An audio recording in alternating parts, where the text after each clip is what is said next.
Three teenagers were playing by a pond when a dark shape suddenly drifted up from the bottom. When they looked more closely, they realized it was a diver, but something seemed wrong. He was lying face down in the water without moving, and there were no bubbles rising around him. Realizing there was trouble, the three teenagers jumped into the water to check and found that he was not breathing. Welcome to this episode of Cave Diving Stories, the Buford Spring Incident. Inside the Chassahowitzka Wildlife Management Area in Florida, there is a freshwater spring called Buford Spring. It is very close to the site I covered, before that many people call the Eagle's Nest, a notoriously dangerous cave where more than a dozen people have died. Buford Spring is only about 9 kilometers from Eagle's Nest. Buford Spring is considered one of the most beautiful underwater caves in Florida. The water is crystal clear with excellent visibility, and it is stunning when sunbeams pierce the surface. The temperature stays around 21 degrees Celsius, about 70 degrees Fahrenheit, all year round. Since the site was discovered, it has attracted more and more diving enthusiasts. People have said that alligators and water moccasins can sometimes be seen there, so be careful if you go snorkeling. Here is a three-dimensional map of the Buford Cave. It appears fairly simple. The entrance is located on the bottom of the pond. Below that is a huge pool, often called the Hall. Its floor is a slope descending at about 40 degrees, scattered with boulders that are likely pieces which eroded from the Hall over the years. At a depth of 51 meters, about 167 feet, the floor becomes level.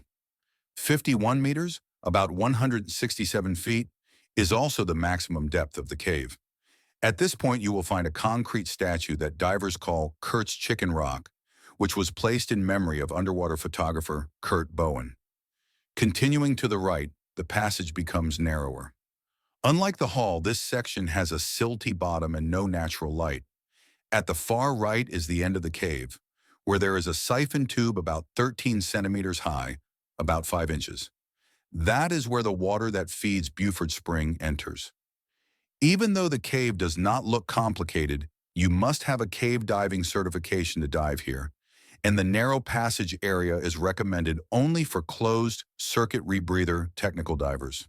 However, because it is less complex than the neighboring Eagle's Nest, many people ignore these rules and accidents happen. On the morning of June 22, 2022, Todd, who was 52 years old, and Stephen, who was 63 years old, neighbors and diving enthusiasts, drove to Buford Spring. Neither of them had full cave diving certification. When they arrived, 3 teenagers were swimming there. As Todd and Stephen prepared their equipment, they talked with the boys. About 10 minutes later, the teenagers came ashore to rest, and Todd and Stephen entered the water. Each of them carried only a single cylinder filled with ordinary compressed air.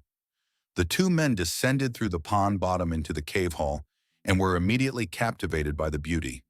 Sunlight streamed through the opening to the cave floor, rippling over the rocks like waves, surreal and almost like a scene from a science fiction film. After roughly half an hour, they surfaced, and the teenagers were still resting on shore.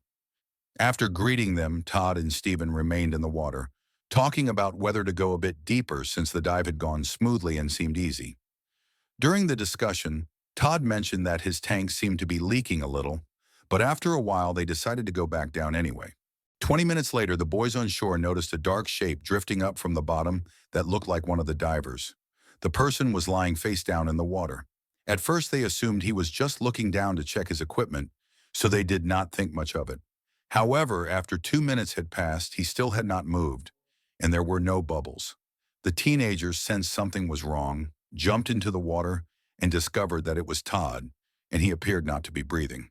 They tried to pull him to shore, but he was too heavy, so they called 911 at around 12:20 in the afternoon. Police and rescue personnel arrived about 2 hours later. They brought Todd ashore first and found that he had been dead for some time. 2 rescue divers then entered the water to search for Stephen. After a little over 10 minutes, they found him on a gentle slope at a depth of 42 meters, but he had also drowned. His body was recovered. A preliminary inspection showed that both men's tanks were completely empty. Just as the teenagers had heard, there was a slight leak where Todd's regulator connected to the tank valve, but it was not severe. Later autopsies ruled out illness and other injuries, and the conclusion was straightforward. Both men drowned after running out of breathing gas. Based on the data from their dive computers, experts were able to roughly reconstruct what happened. After the first dive, Todd and Stephen mistakenly treated the pressure gauge reading as if it indicated the remaining gas volume and believed they still had enough for another dive, which would have been true if they had stayed only in the hull. However, once they went back down, they headed straight into the deeper part of the cave. After a few minutes, they reached the statue, then continued to the right, an area with no natural light and increasing silt. They kept going, and as they stirred up more and more silt, visibility dropped sharply. Fear set in, their breathing rates increased, and they decided to turn back. When they returned to a depth of about 42 meters, Stephen's regulator seemed to fail because he could not draw any gas. In reality, the regulator was not broken. The tank pressure was so low that the regulator stopped delivering gas. In other words, he was out of air. Panicking, he stopped struggling before he could inflate his buoyancy control device. Why did Todd not share his gas? Experts believe that Todd's gas was almost gone as well. He may even have shared briefly with Stephen, but ultimately had to stop, which left him unable to make it back to the surface, and certainly unable to complete any decompression. In his final moments, Todd held his breath while inflating his buoyancy control device to rocket upward. Using the last of his awareness, he struggled out through the cave entrance, but he was a dozen seconds too late. He began to drown before reaching the surface and eventually floated upward, thanks to the buoyancy of his buoyancy control device. That was the moment when the teenager saw him. Had he been pulled ashore and given immediate first aid, he might have had a chance to survive. But it is unrealistic to expect 3 children of 15 or 16 years old to know how to perform cardiopulmonary resuscitation, and most people watching probably do not either. From the moment the 2 men decided to go back down, their fate was essentially sealed. Because they were not carrying cameras, the account you have just heard is only the expert's reconstruction. We do not know exactly what they experienced below. However, the causes of the accident are clear. First, they lacked full cave diving certification, which caused them to overlook many cave diving hazards. Second, they used cylinders unsuitable for extended cave penetration and had no redundancy, as they should have carried at least double tanks. Third, they entered the water despite knowing there was a possible leak. If Todd's tank had not been leaking, he might have survived, as he was short by only a breath or two. Fourth, they clearly violated the rule of thirds, which is extremely dangerous in cave diving. Fifth, they missed key safety protocols, including having no support divers on standby and no pre-dive plan.